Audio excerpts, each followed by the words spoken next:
Hare Krishna, Krishna Krishna, Hare Hare, Ram Ram, Ram Ram, Hare Hare, Hare Krishna, Hare Krishna, Krishna Hare Krishna, Hare Krishna, Krishna Krishna, Hare Krishna, Hare Krishna, Krishna।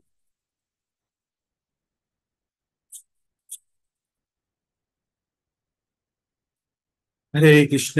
ভগবানের নাম একবার স্মরণ করে নেবো আমরা। তো ভগবানের নাম স্মরণ করার সময় বলবো আমরা, ওম নমো ভগবতে বাসুদেবায়। ওম নমো ভগবতে বাসুদেবায়।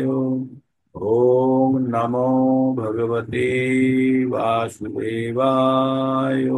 বায়। ওম নমো ভগবতে বাসুদেবায়। ওম নমো ভগবতে বাসুদেবায়। তো আমরা ভগবানের আমরা করে নিয়েছি। আর তো আমরা এই পর্যন্ত আমরা 3 নম্বর অধ্যায় পর্যন্ত পড়ে ফেলেছি। 3 নম্বর অধ্যায় পর্যন্ত পড়ে ফেলেছি। তবে আপনাদের জ্ঞাতার্থে আমি বলি যে আমরা প্রথম অধ্যায়ে কি পড়েছি। প্রথম অধ্যায়ে পড়েছি অর্জুনের সংশয়। অর্জুন যুদ্ধক্ষেত্রে থেকেও যুদ্ধ করতে চাইছেন না, কারণ অর্জুনের মনের মধ্যে কষ্ট হচ্ছে, ভেবে যে আত্মীয় স্বজনদেরকে হত্যা করে আমি এই রাজ্য সুখ ভোগ করে আমার কোনো আনন্দ হবে না, বংশকুল সব নষ্ট হয়ে যাবে, নিজের আত্মীয় স্বজনদেরকে হত্যা করে আমি কিছুই ভোগ করতে পারবো না। তাই তার সংশয় দূর করার জন্য ভগবান তাকে অর্জুনকে জ্ঞান দিচ্ছেন।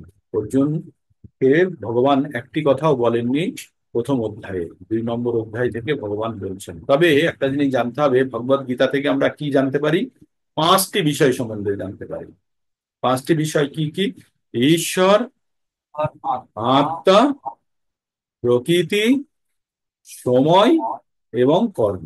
এই 5টি বিষয় সম্বন্ধে আমরা জানতে পারি। তো যখন আমরা ভগবত গীতা পঠন করব, তখন আমরা এই 5টা বিষয় নিয়ে আমরা জানার চেষ্টা করব, এবং কিভাবে এর ভিতর থেকে আমরা সম্পূর্ণ জ্ঞানটি পাই সেটা আমরা পাওয়ার চেষ্টা করব। ওকে। তো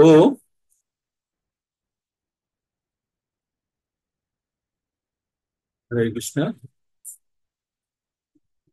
তো আমরা এই 5টি বিষয় নিয়ে যখন আমরা আলোচনা করি, তার মধ্যে আমাদের আত্মা সম্বন্ধে আমরা জ্ঞান পাওয়ার চেষ্টা করেছি। আত্মা, আত্মা সম্বন্ধে তো হচ্ছে জানো, কিন্তু হচ্ছে মনমোহন প্রবৃত্তি। আত্মা সম্বন্ধে আমরা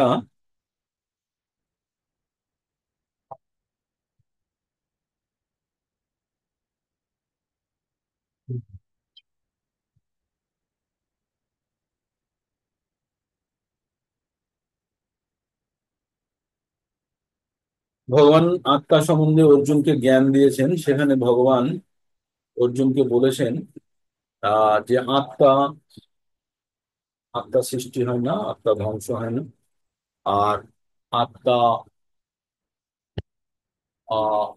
আত্মা অস্ত্র দিয়ে কাটা যাবে না, আত্মাকে আগুনে পোড়ানো যাবে না, আত্মাকে জলে ভেজানো যাবে না, আত্মাকে বায়ু দ্বারা সুস্থ করা যাবে। তো এই হচ্ছে আত্মার প্রকৃতি। আর আত্মা কখনো সৃষ্টি হয় না বা ধ্বংস হয় না। মানুষের মৃত্যু হলেও আত্মা কিছু হয় না। আত্মা এই শরীরটি, দেহ, এই দেহটি আমাদের বস্ত্রের ন্যায়। যখন একটি বস্ত্র জীর্ণ শীর্ণ হয়ে যায়, আমরা ত্যাগ করে যেমন নতুন বস্ত্র গ্রহণ করি, তেমনই আমরা নতুন শরীর গ্রহণ করি, এই শরীর ত্যাগ করি। তার মানে আমাদের পরিচয় হিসাবে আমাদের জানতে হবে আমরা প্রত্যেকে আত্মা। আর শরীরটা হচ্ছে আমাদের একটি বাহন বা বস্ত্র স্বরূপ। যদি বাহন ভাবি, তখন জানবো যে এই শরীরকে আমাদের নির্দিষ্ট গন্তব্যস্থলে বয়ে নিয়ে যাওয়ার জন্য এই আত্মা, আত্মাকে নির্দিষ্ট গন্তব্যস্থলে বয়ে নিয়ে যাবার জন্য এই শরীরটি ব্যবহৃত হয়। তো শরীর যদি আমাদের নির্দিষ্ট স্থানের দিকে না নিয়ে যায়, তাহলে কিন্তু আমরা লক্ষ্যে পৌঁছতে পারবো। তাই আমাদের শরীরকে বোঝাতে হবে যে শরীর তোমার নিজের সুবিধার জন্য পৃথিবীতে তুমি আসনি, তুমি এসেছো আমাকে নির্দিষ্ট জায়গায় পৌঁছে দেওয়ার জন্য। তাই আমাদের আত্মা দিয়ে শরীরকে কন্ট্রোল করতে হবে, কিন্তু আত্মা শরীরকে সরাসরি খবর দিতে পারে না। তাই কিভাবে দেয়? মন দিয়ে দেয়। আর মন কার সঙ্গে যুক্ত? ইন্দ্রিয়ের সঙ্গে যুক্ত। তাই ইন্দ্রিয়গুলি শরীরকে কন্ট্রোল করে। তাই আমরা 2 নম্বর অধ্যায়ে বিভিন্ন যোগের কথা বলা হয়েছে। কখনো সাংখ্য যোগ, কর্মযোগ, বুদ্ধি যোগ, ফাইনালি স্থিতপ্রজ্ঞর কথা বলে ভগবান 2 নম্বর অধ্যায় শেষ করেছেন। কিন্তু 2 নম্বর অধ্যায়ে বিভিন্ন যোগ বলাতে অর্জুনের মনের মধ্যে সংশয় হয়েছে। তখন অর্জুন অর্জুন কি করলো? অর্জুন ভগবানকে আবার জিজ্ঞেস করলেন যে ভগবান, আপনি যদি বলছেন যে এই যুদ্ধ করার থেকে বা কর্মর থেকে বুদ্ধি ভালো, তাহলে আপনি কেন ঘোর যুদ্ধের জন্য আমাকে উৎসাহিত করছেন? আর আপনার কথা আমি বুঝতে পারছি না, আপনার কথার মধ্যে আমার 2 রকম মানে মনে হচ্ছে। তখন ভগবান অর্জুনকে বললেন যে অর্জুন, তুমি তোমাকে যেটা বলেছি যে এই পৃথিবীতে 2 ধরনের ব্যক্তিত্ব আছে।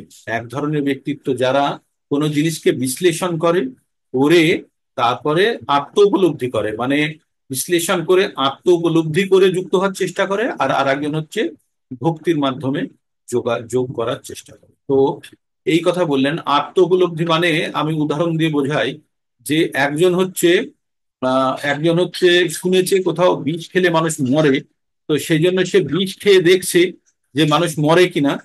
সে নিজেকে দিয়ে অভিজ্ঞতা উপলব্ধি করে দেখছে, বা ও শুনেছে আগুনে হাত দিলে পড়ে, ও আগুনের মধ্যে হাত ঢুকিয়ে দেখছে আগুনে হাত দিয়ে পড়ে কিনা। আর আরেকজন কোনো পরম্পরাগত ভাবে জেনেছে, বা কোনো বড় আচার্য বা গুরু থেকে জেনেছে আগুনে হাত দিলে পড়ে। তো একজন ভক্তির ভাবনা দিয়ে এটাকে বোঝার চেষ্টা করছে আগুনে হাত দিলে হাত পড়ে, আর আরেকজন নিজে অভিজ্ঞতা দিয়ে উপলব্ধি করে যাচ্ছে। তো এই 2 ধরনের মানুষ এই পৃথিবীতে আছে। তো এর মধ্যে কোনটা শ্রেষ্ঠ? হাত ঢুকিয়ে দিয়ে পুড়িয়ে দেখা শ্রেষ্ঠ, না সে কোনো আহ পরম্পরাগত কোনো গুরুর থেকে জেনেছে সেটাকে গ্রহণ করা শ্রেষ্ঠ? তাই অর্জুনকে ভগবান এই আহ 2 ধরনের ব্যক্তিত্বের কথা বললেন। তারপরে বললেন যে আমরা এই পৃথিবীতে সবসময় কিছু না কিছু কর্ম করি, কর্ম ছাড়া আমরা বাঁচতে পারি না। তাই কর্ম যখন আমরা করি, কর্ম করলেই তার একটা ফল থাকে, তাই এই ফল আমাদের কিন্তু ভোগ করতে হবে। তো কর্ম আমাদের কি কি ধরনের কর্ম হতে পারে? 3 ধরনের কর্ম হতে পারে। 1 নম্বর হচ্ছে সকর্ম, 2 নম্বর হচ্ছে বিকর্ম, আর 3 নম্বর হচ্ছে অকর্ম। তো সকর্ম কি? যে সমস্ত কর্মের ফলে আমাদের পুণ্য অর্জন হয় তাকে বলা হয় সকর্ম। তাহলে কি আমরা পুণ্যকর্ম করব না? সকলের প্রশ্ন আসতে পারে না। পুণ্যকর্ম যারা স্বর্গে ইয়া বা দেবলোকে যেতে চায় তারা পুণ্য করতে পারেন। তবে পুণ্য থেকেও ভালো কিছু থাকতে পারে, সেটা আমি পরবর্তীতে বলছি। 2 নম্বর হচ্ছে বিকর্ম, যেটি করলে মানুষের পাপ হয়। পাপ হলে কি হয়? তাকে কষ্ট ভোগ করতে হয়, নরক ভোগ করতে হয়। তাই বিকর্ম তো কোনো অবস্থাতেই করা যাবে না। বিকর্ম হলেও কষ্ট ভোগ করার জন্য আসতে হবে, জন্মগ্রহণ করতে হবে। আর সকর্ম করলেও, পুণ্য করলেও আবার জন্মগ্রহণ করতে হবে। তো তাহলে পুণ্য এবং পাপ দুটোই বন্ধনযুক্ত। বন্ধনযুক্ত মানে পুনরায় আবার জন্মের চক্রে ফেলে দেবে। তাই যখন আমরা জন্মগ্রহণ করি, জন্মগ্রহণের সঙ্গে 4টে জিনিস জড়িয়ে থাকে: জন্ম, মৃত্যু, জরা, ব্যাধি। আর কি থাকে? আদি আত্মিক, আদি ভৌতিক, আর আদি দৈবিক। এই 7 ধরনের সমস্যা নিয়ে তখন একটা জীবন্ত প্রাণীকে জুঝতে হয়। তাই ভগবান বলছে অকর্ম করো। অকর্ম মানে হচ্ছে যে কাজটি ভগবানের উদ্দেশ্যে করা, আর যার কর্মফল ভোগ করতে হয় না। যার কর্মফল ভোগ করতে হয় না। আমি যদি কোনো বড় ব্যক্তির অধীনে কাজ করি, আর আমি যদি নিজে ডিসিশন নিই, ভুল হলে আমাকে তার জবাব দিতে হবে। কিন্তু যদি কোম্পানি থেকে আমাকে ডিসিশন দিয়ে কাজটি করতে বলে, আর আমি যদি করি, যদি সেই কাজটির ফল যদি কোম্পানির অনুরূপে নাও আসে, তখন আমাকে তার জন্য দায়িত্ব থাকে না, কারণ আমাকে কাজটি করতে বলা হয়েছে, আমি তাই করেছি। তাই ভগবান এখানে বলছে, কেউ যখন ভগবানকে কেন্দ্রে রেখে ভগবানের উদ্দেশ্য সাধনের জন্য, ভগবানের সন্তুষ্টি বিধানের জন্য যখন সে কাজটি করে, তখন তার জন্য তাকে কোনো কর্মফল ভোগ করতে হয় না। যেমনটা আপনাদের বলেছিলাম, বর্ডারে গিয়ে একজন সৈন্য শত্রু পক্ষের 100 জনকে মেরে দিলে তাকে পরে পরমবীর চক্র বা বীর মেডেল অনেক কিছু দেওয়া হয়। কিন্তু সে যদি বাড়িতে এসে, সে যদি পাড়ার একজনের সঙ্গে ঝগড়া করতে করতে তাকে মেরে ফেলে, তাকে কিন্তু দণ্ড পেতে হয়। তাই নিজের উদ্দেশ্য সাধনে, নিজের খুশির জন্য যখন কেউ করে, তখন তাকে কিন্তু, ইন্দ্রিয় তৃপ্তির জন্য যদি কেউ করে তাকে দণ্ড পেতে হয়। কিন্তু কেউ যদি ভগবানের নির্দেশ অনুসারে কর্ম করে, ভগবানের উদ্দেশ্য সাধনের জন্য কর্ম করে, তাহলে তাকে কিন্তু তার জন্য পাপ ভোগ করতে হয় না। তাই বলছে কর্মেন্দ্রিয়কে আমাদেরকে, কর্মেন্দ্রিয় দিয়ে আমরা কর্ম করি, আর জ্ঞানেন্দ্রিয় দিয়ে আমরা বাইরে থেকে জ্ঞান নিই। কিন্তু মন এই দুটো ইন্দ্রিয়ের বিভাগকে নিয়ন্ত্রণ করে। একটি বিভাগ হচ্ছে কি? একটি বিভাগ হচ্ছে আমাদের জ্ঞানেন্দ্রিয় পাঁচটি: চক্ষু, কর্ণ, নাসিকা, জিহ্বা, ত্বক।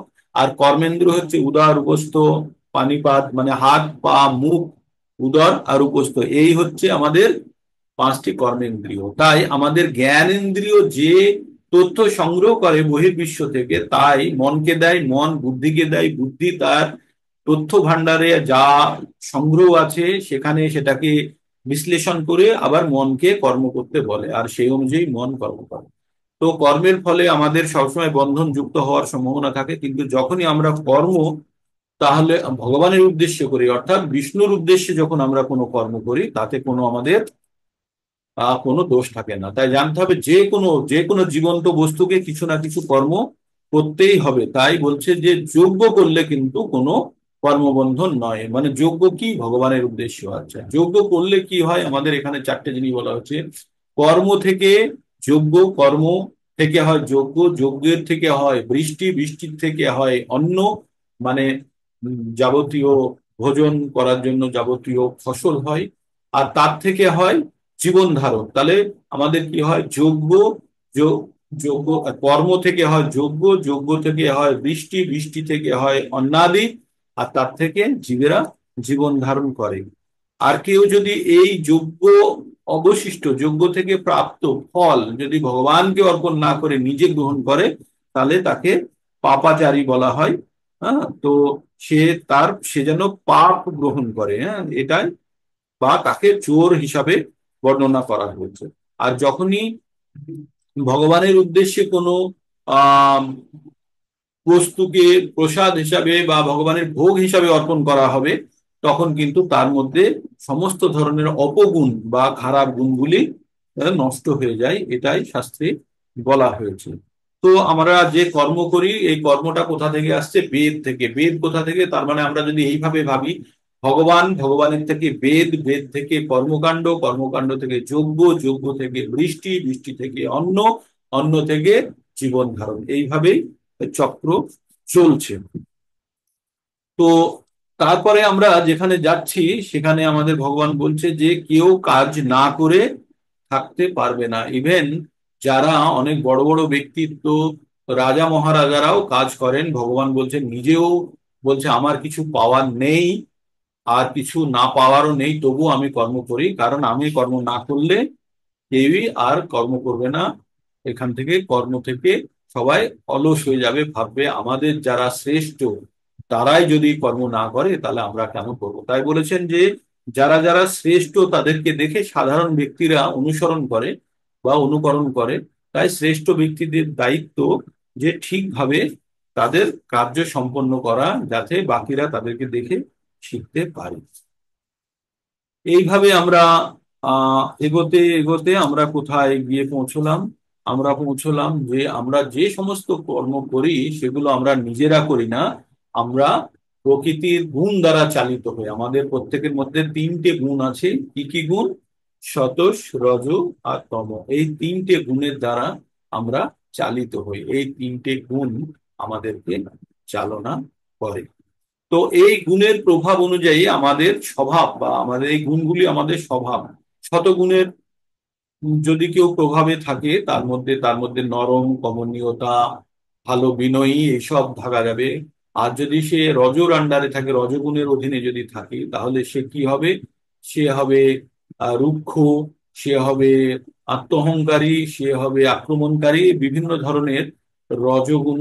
আর কোনো জিনিসের জন্য ভীষণভাবে প্রতিজ্ঞাবদ্ধ, ও লড়াই ঝগড়া এগুলোর মধ্যেও প্রবৃত্ত হওয়ার সম্ভাবনা থাকে। আর যদি তমগুণে হয়, তম মানে হচ্ছে অলস, নিদ্রামগ্ন, কুঁড়ে যাকে বলে, তারা কোনো কিছুতেই ইনভলভ হতে চায় না, ঠিক ভুল তাদের বিচার করার ক্ষমতা নেই, ঠিক তারা হচ্ছে কম বুদ্ধি সম্পন্ন। যখন কেউ তমচ্ছন্ন অবস্থায় থাকে, স্পেশালি আমরা যখন রাত্রে শুয়ে পড়ি, তখন আমরা তম গুণের আন্ডারে চলে যাই। আমরা এখনো পর্যন্ত সকালবেলা পর্যন্ত আমরা শতগুণের প্রভাবে থাকি, তারপরে রজগুণের প্রভাবে চলে যাই, এবং ফাইনালি আমরা শত তমগুণের প্রভাবে চলে যাই। তাই ভগবান বলছে সবসময় আমাদেরকে শতগুণের প্রভাবে থাকতে পারলে কিন্তু আমাদের মুক্তিটা হবে। আর শতগুণে থাকা সম্ভব কিভাবে? দুটো রাস্তা তো কমপক্ষে জানতে হবে। একটা হচ্ছে সঙ্গ, যেখান থেকে আপনার মনের মধ্যে, আপনার আচরণের মধ্যে পরিবর্তন আসবে। আর 2 নম্বর হচ্ছে আহার, আপনি কি ধরনের আহার গ্রহণ করছেন, সেটি খুবই গুরুত্বপূর্ণ। আহারের উপরে আমাদের সব সময় আমাদের যে আহ, গুণটি ভীষণভাবে, আমাদের আহার আমাদের গুণের প্রভাবটিকে ব্যক্ত করে বা নির্ধারিত করে। তাই বলছে যে যারা যারা কর্ম এবং ভগবানের জন্য কর্ম এবং ভৌতিক কর্মের মধ্যে যারা পার্থক্য জানে না, যারা জানে না তারা যে ভগবানের উদ্দেশ্যে কৃতকর্ম, আর যারা ভৌতিক ইন্দ্রিয় তর্পণের জন্য কৃতকর্মের পার্থক্য জানে না, তারা কিন্তু এই বারবার জন্ম মৃত্যুর চক্করে চলে আসে এবং পৃথিবীতে পুনরায় জন্মগ্রহণ করে। কারণ তারা জানে না যে আহ যে বন্ধনযুক্ত কর্ম করলে তাদেরকে পুনরায় বারে বারে পৃথিবীতে ফিরে আসতে হবে, এটা তাদের অজ্ঞানতার ফল।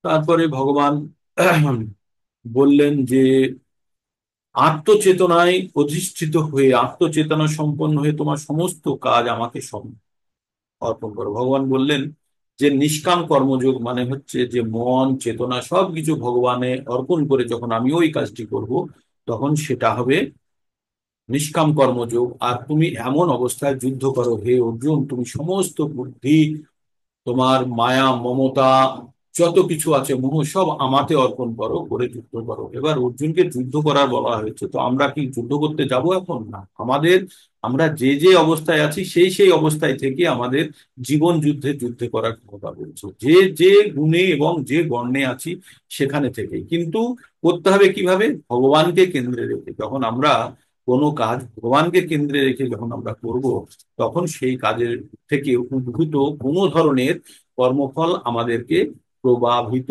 করতে পারবে না।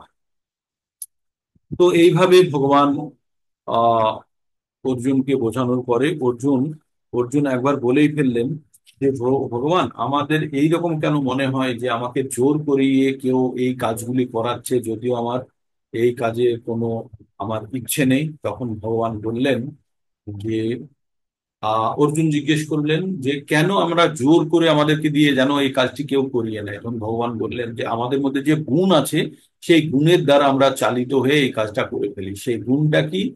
রজগুণ। রজগুণ হচ্ছে আমাদের এই সমস্ত কাজ করানোর মেন কালপ্রিট বা প্রধান শত্রু। তাই বলছে যে কাম এসো ক্রোধ এসো রজগুণ সমদ্ভব। আমাদের যে এই কাম আর ক্রোধ, এটি হচ্ছে রজগুণ থেকে উৎপন্ন হয়। তাই আপনাদের সকলকে বলছি আমরা রজগুণ থেকে দূরে থাকতে হবে। রজগুণের প্রধান উৎস কি? রজগুণের প্রধান উৎস, সেই গুণের উৎস তো হচ্ছে আপনার কাদের সঙ্গে সঙ্গ করছেন, কি ধরনের জ্ঞান চর্চা করছেন, আর কি ধরনের আহার গ্রহণ করছেন, তার উপরে নির্ভর করছে আপনাদের গুণ। তাই রজগুণের প্রভাব আপনাদের মধ্যে ততক্ষণ পর্যন্ত থাকবে যতক্ষণ আপনারা রজগুণ জাতীয় খাদ্য এবং সংগ্রহ গ্রহণ করবেন। তো তারপরে এই বলার পরে তখন অর্জুনকে ভগবান বললেন যে অর্জুন, তুমি এক কাজ করো, শ্রেয়ান স্বধর্ম বিগুণঃ, তোমার যেটা নিজ ধর্ম এবং তোমার বৈশিষ্ট্য আছে সেটাকে বজায় রেখে তুমি কাজ করো। অন্যের দিকে তোমাকে নজর দিতে হবে না। আমরা সবসময় অন্যকে নকল করার চেষ্টা করি, নকল করলে হবে না। আমার মধ্যে যদি সেই গুণটি না থাকে, ধীরে ধীরে গুণের পরিবর্তন আনতে হবে। কিন্তু ওই গুণের দ্বারা যে কাজটি করা হয় সেই কাজটিকে আমাদের নকল করলে হবে না। কারণ আমরা বলে দিই একটা সরল এক্সাম্পল দিয়ে, আমার বন্ধু আর আমি দুজনেই একই রকম, একই সঙ্গে থাকি, সবকিছুই একসঙ্গে পড়াশোনা করেছি। ও সাঁতার জানে, আমি সাঁতার জানি না। এবার ও নদীতে গিয়ে আমাকে বললো চল সাঁতার কেটে আসি। আমি বললাম আমি জানি না। কিন্তু আমি যদি ভাবি যে আমি বন্ধুর সঙ্গে আছি, ও ডুববে না আমি ডুববো কেন বলে যদি ঝাঁপ দিই, আমি কিন্তু ডুবে যাব, কারণ আমার মধ্যে সেই গুণের সঞ্চারটি হয়নি। তাই কাউকে দেখে অনুকরণ করার পরিবর্তে আমাদের আগে সেই গুণটি আমাদের মধ্যে আছে কিনা এটা জেনে, তবে এই গুণটি আলো, তবে জেনে আমাদের আমাদের সেই গুণের ব্যবহার করা উচিত। তাই সবসময় আমাদের সতর্ক থাকতে হবে, আগে গুণের পরিবর্তন আমাদের মধ্যে আনতে হবে। আর গুণের পরিবর্তনের উৎস কি, আবার বলি, সঙ্গ আর আহার, এই দুটোর উপরে ভীষণভাবে জোর দিতে হবে। আমরা যে কোনো, তাই আমাদের কি বললো, তিনটে আমাদের পাপ কাজের নরকের দ্বার তিনটে আপনাদের বলেছি কি, ত্রিবিধং নরকেশ্বরং দ্বারং নাশনাম আত্মনাহা, মানে নরকের তিনটে দ্বার, দরজা আছে যেটা আমাদের সকলকে আমাদের নাশ করে দেয়, আমাদের বিনাশ করে দেয়, কি আত্মার গতি, আমাদের আত্মার অগ্রগতি নাশ করে দেয়। তাই বলছে নাশ্যাম আত্মনাহা কাম ক্রোধস তথা লোভ, কাম ক্রোধ আর লোভ, তসমাদ ইদত ত্রয়ং ত্যাগের। সুতরাং এই তিনটিকে অনতি বিলম্বে এদেরকে ত্যাগ করা উচিত। তাহলে আমাদের শত্রুকে, আমাদের শত্রু হচ্ছে কাম, কোথায় লুকিয়ে থাকে, লুকিয়ে থাকে আমাদের ইন্দ্রিয়ের মধ্যে, লুকিয়ে থাকে আমাদের মনের মধ্যে আর বুদ্ধির মধ্যে। এই কাম রূপী শত্রু আমাদের মধ্যে আছে, তাকে চিনে আমাদেরকে দূর করতে হবে। আর এই কাম শত্রুকে সাহায্য কে করে, আমাদের রজগুণ। এই রজগুণই হচ্ছে মেন কালপ্রিট, মেন আমাদের ক্ষতি করার, সব থেকে ক্ষতি আমাদের যে করে সে রজগুণ। তাকে সম্বরণ করতে হলে কি করতে হবে, অন্য কুকুরটিকে শক্তিশালী করতে হবে। অন্য কুকুরটি কি, আমাদের মধ্যে যেটা আছে শতগুণ, শতগুণকে যখনই আমরা শক্তিশালী করব, ধীরে ধীরে রজগুণ কম হতে শুরু করবে। আর রজগুণের প্রভাব থেকে দূর থাকার জন্য আপনাদের কি করতে হবে, সঙ্গ আর আহার। আহার খুবই গুরুত্বপূর্ণ, আপনাদের প্রত্যেকটা মুহূর্তে আহারের কথা বলি। আহার অত্যন্ত গুরুত্বপূর্ণ। যতক্ষণ না পর্যন্ত আহারের মধ্যে পরিবর্তন আসছে, আপনাদের দেহ এবং মনের মধ্যে পরিবর্তন আসবে না। আপনারা একবার যদি পূর্ণ নিরামিষাশী ভোজন গ্রহণ করেন, 1 মাস যদি ইভেন পেঁয়াজ রসুন ছাড়াও যদি গ্রহণ করেন, আপনি অন্য মানুষের পাশে গেলে আপনি তাদের শরীর থেকে দুর্গন্ধ পাবেন, কারণ যারা এগুলো গ্রহণ করে। তো এই পরিবর্তন আপনার খুব সহজেই এসে যায়। আপনি যদি 3 সপ্তাহ মানে 21 দিন যদি এটাকে পালন করতে পারেন, ধীরে ধীরে কিন্তু ওইগুলোর আকর্ষণ থেকে আপনারা বঞ্চিত হন। তাই সকলের কাছে অনুরোধ, আপনারা আপনারা শতগুণের আহার গ্রহণ করার চেষ্টা করুন। আর সেই আহার যদি ভগবানকে অর্পণ করা হয়, তাহলে তো কথাই নেই, সম্পূর্ণরূপে সেটা স্যানিটাইজ হয়ে যাবে। তাই বলছে কাম, 3 ভাবে কামের উদাহরণ দিয়ে বলেছে। আগুনের মধ্যে যেমন ধোঁয়া থাকে, ধোঁয়া আগুনকে আবৃত করে রাখে, আয়নাকে যেমন ধুলো আবৃত করে রাখে, আর যেমন মায়ের গর্ভে সন্তানকে যেমন মায়ের জঠর আবৃত করে রাখে, তেমনি কাম আমাদের ইচ্ছা, আমাদের আত্মাকে এইভাবে আমাদের ভক্তিকে আটকে রেখেছে। তাই কাম রূপী যে দুর্জয় শত্রু আছে, তাদেরকে আমাদেরকে জয় করতে হবে। তো এই বলেই আমাদের মোটামুটি অধ্যায় শেষ হচ্ছে। শেষের দিকে ভগবান বললেন, এই জড় জগতের থেকে ভালো হচ্ছে জীবন্ত, জীবন্ত বস্তুর মধ্যে ভালো হচ্ছে কি, আমাদের ইন্দ্রিয় সমূহ, আর ইন্দ্রিয় সমূহের থেকেও ভালো কি, মন, আর মনের থেকে ভালো বুদ্ধি, আর বুদ্ধির থেকে ভালো আত্মা। তাই আত্মাকে যদি আমাদেরকে একদম সম্পূর্ণরূপে সুস্থ রাখতে হয়, বা ঠিক মতো কোনো বাইরের প্রভাব থেকে যদি বাঁচিয়ে রাখতে হয়, তাহলে আমাদেরকে মনকে কন্ট্রোল করতে হবে, যেখান দিয়ে আমাদের ইন্দ্রিয়গুলি যুক্ত হয়ে আছে। তাই মন, আর এই মনের মধ্যে যে রয়ে গেছে কাম, এই এই মানে মনই পারে আমাদের কামরূপী দুর্জয় শত্রুকে থেকে আমাদেরকে বাঁচাতে। তাই আমাদের মাথায় রাখতে হবে, কাম এসো ক্রোধ এসো রজগুণ সঙ্গ, তো ঘুরে ফিরে সেই আমরা গুণের প্রভাবে চলে আসছি। তো এই বলে আমরা এখানে শেষ করছি আমাদের 3 নম্বর অধ্যায়। আপনারা প্রত্যেকে এই 3 নম্বর অধ্যায়টিকে বারবার পড়বেন, পড়ে আপনারা একটা সামারি তৈরি করবেন, চাইলে নোট লিখবেন, লিখে কিন্তু আপনাদেরকে 3 নম্বর অধ্যায় সম্বন্ধে একটা ছোট 5 মিনিটের লেকচার প্রস্তুত করতে হবে। এটা আপনাদের সকলের অগ্রগতির জন্য। ভাববেন না যে আমি পারছি না, পাচ্ছেন না মানে আপনি জানেন না। যখনই জানার চেষ্টা করবেন, আপনাদের লার্নিং লেভেলটা আবার ভালো হয়ে যাবে, আপনাদের শেখার জায়গাটা ভালো হয়ে যাবে। ঠিক, আমি চাই, আমি এরপরে এটাই চেষ্টা করব যে সপ্তাহে একদিন আপনাদের কাউকে দিয়ে ক্লাস করানোর, অন্তত 10 মিনিট আপনারা ক্লাস নেবেন, তাহলে প্রস্তুত হয়ে 10 মিনিটের জন্য একটা ছোট ছোট স্লট থাকবে, 10 মিনিটের জন্য আপনাদের একটা আমি টপিক দিয়ে দেবো, সেই টপিকের উপরে ক্লাস নিতে। তো তবেই এইভাবেই ধীরে ধীরে আপনাদের উন্নতি হবে। আমি তো পরের সপ্তাহে কোনো একটা একদিন, সপ্তাহে হয়তো রবিবারটাকেই আমরা সিলেক্ট করব, যেদিন আপনারা কেউ একজন আগে সিলেক্ট করে দেবো কে এই ক্লাসটি নেবে। তো এই 10 মিনিটের জন্য আপনাদের লেকচার দেওয়ার একটা স্লট থাকবে। তো ধীরে ধীরে এইভাবে আমাদের উন্নতি করবে। এবার আমরা চলে যাব আমাদের চতুর্থ অধ্যায়ে। চতুর্থ অধ্যায় খুবই গুরুত্বপূর্ণ অধ্যায়, সুন্দর সুন্দর শ্লোক আছে। চতুর্থ অধ্যায় মানেই আমাদের মহাভারতের কথা মনে পড়ে। মহাভারতের সেই কালজয়ী শ্লোক, যদা যদা হি বলে আমরা, ভাগবত গীতা মানেই যদা যদা হি ধর্মস্য গ্লানির্ভবতি ভারত অভ্যুত্থানং অধর্মস্য তদাত্মানং সৃজাম্যহম। তো ভগবান কেন আসে, এই শ্লোকটি আসবে খুব সুন্দরভাবে আমরা এর ব্যাখ্যা করব। তো তার আগে ভগবান এবার অর্জুনকে জ্ঞান দিতে শুরু করেছে 3 নম্বরে। 4 নম্বরে তার জ্ঞানকে আগে বাড়াচ্ছেন। এবার এই যে জ্ঞান, এই অধ্যায়ের নাম হচ্ছে জ্ঞান যোগ। তো এখানে ভগবান একটু জ্ঞান দেবেন অর্জুনকে। কি জ্ঞান দেবেন, যে এই ভগবত গীতার উৎপত্তি কোথা থেকে, বা আর কাকে কাকে এই জ্ঞান দিয়েছে। তো আমরা কি জানি, ভগবত গীতা মানে যুদ্ধ, কুরুক্ষেত্রে যুদ্ধক্ষেত্রে অর্জুনকে যে জ্ঞানটি দেওয়া হয়েছিল সেটি। ভগবান কিন্তু অর্জুনকে আরো কিছু বলছে, বলছে এই জ্ঞান আমি কিন্তু আমাদের বিবস্বান মানে সূর্যের দেবতাকে আগে দিয়েছিলাম, আর সেই জ্ঞান ধীরে ধীরে নষ্ট হয়ে গেছে, তাই তোমাকে আমি আবার দিচ্ছি। কারণ তুমি আমার বন্ধু,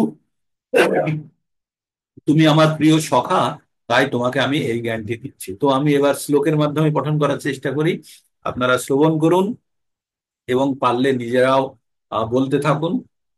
তো চতুর্থোধ্যায় জ্ঞান যোগ।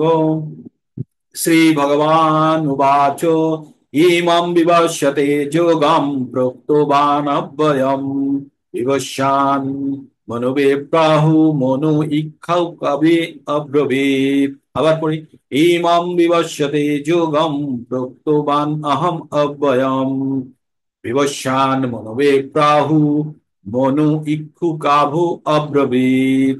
মানে এখানে বলছে কাদের কাদের নাম বলা হচ্ছে, এই যোগ। কি যোগ?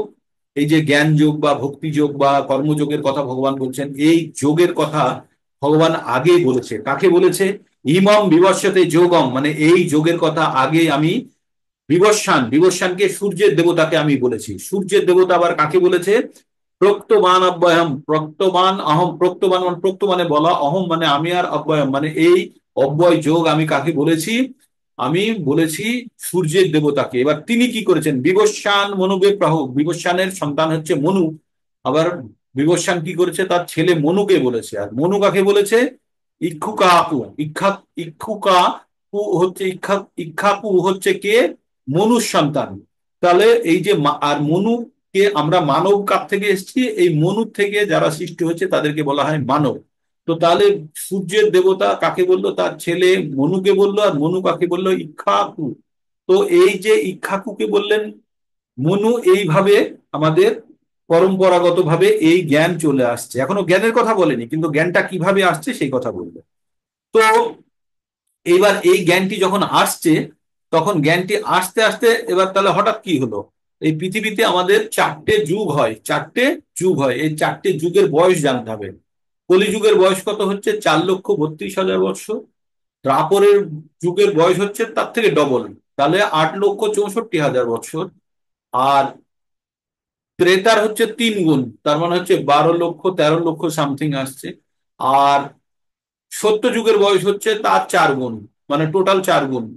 তো তাহলে হচ্ছে 17,60,000 বৎসর মতো এরকম একটা আসছে। তাহলে 17,60,000, 13 লক্ষ সামথিং, আর আসছে আপনার 8,60,000, আর 4,32,000। এইরকম ভাবে এক একটা যুগের বয়স নির্ধারিত করা হয়।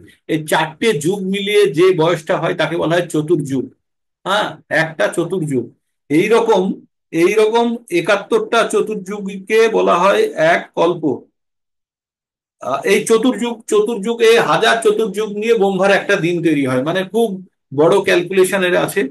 তো ক্যালকুলেশনটা আমরা আবার 8 নম্বর অধ্যায়ে যখন যাব একদম বিস্তারিত পড়বো। সেই জন্য আমি ক্যালকুলেশনের মধ্যে যাচ্ছি না, আমরা শুধু জেনে যাব কলিযুগের বয়স হচ্ছে 4,32,000। তার মধ্যে মাত্র 5,500 5,500 বছর মতো হয়েছে ধরে রাখবেন, ঠিক আছে? 5,200 সামথিং মতো হয়েছে। তার মানে আরো কত কি কলিযুগের অবস্থা খারাপ হবে আপনি ভাবতে পারছেন? এই যে দোকানে ছাগল বা মুরগি বিক্রি হয়, তার পরিবর্তে মানুষকে কেটে কেটে এরকম টাঙিয়ে বিক্রি করা হবে, এক সময় আসবে। হ্যাঁ, তো মানুষ এত অধঃপতিত হয়ে যাবে, তো ধীরে ধীরে মানুষের পতন ঘটবে। তো আমরা সেই সব দেখার জন্য অপেক্ষা করব না? আমরা ভাববো কি যে এই মানব জীবন পেয়েছি, এই সুযোগটা কাজে লাগিয়ে দিই। আবার কবে কি অবস্থায় কুশিয়াল হয়ে পড়বো বা ভক্তি করার সুযোগ পাবো কি পাবো না তার ঠিক নেই। তাই এই জীবনটাকে সম্পূর্ণভাবে সদ্ব্যবহার করতে হবে। কিভাবে? ভগবানের ভক্তি করে। এই শরীর রূপী যে যন্ত্র বাহন আছে সেটিকে সম্পূর্ণভাবে ঠিকভাবে ব্যবহার করে আমাদেরকে আমাদের গন্তব্যস্থানে পৌঁছে যেতে হবে। আমরা যদি একটু দেরি করে ফেলি, এই গাড়ি থেকে নেমে পড়ি, আর একটা গাড়ি পাবো না, ওই গাড়ি উল্টো দিকে যাচ্ছে না, আদৌ যাচ্ছে না, গাড়ি নেই, রাস্তা বন্ধ, কত কি শুনতে পাবো, তাই না? আর বা গাড়িতে চড়ার ইচ্ছাও না হতে পারে, ভাববো অন্যদিকে যাব। তো তাই এই মানব শরীরকে, এই জীবনটাকে কাজে লাগিয়ে প্রকৃতপক্ষে আমাদের জন্ম মৃত্যু চক্র থেকে বেরোনোর চেষ্টা করতে হবে।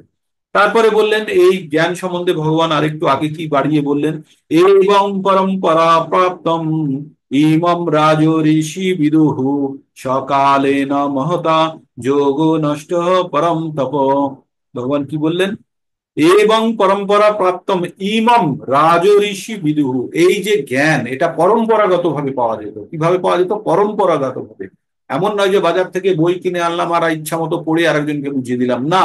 এটা পরম্পরাগত ভাবে শুনতে হবে। যেমন বিবস্বান বলেছিল তার ছেলেকে, মনুকে, মনু বলেছিল ইক্ষ্বাকু। তো এইভাবে পরম্পরাগত ভাবে চলছিল, কিন্তু এই পরম্পরা ভাবে।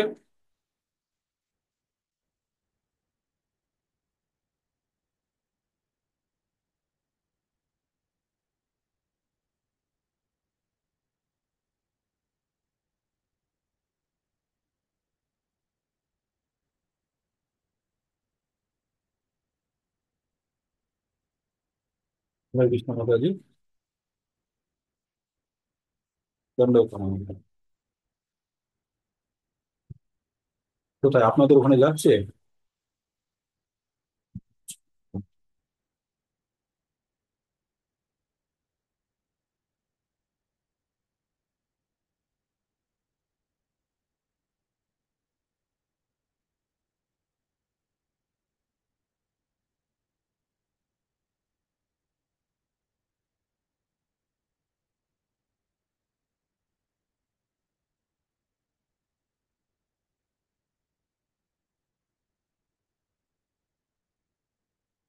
মনমোহন বাবু, আপনার ভয়েসটা কোনোভাবে ওইদিকে চলে যাচ্ছে।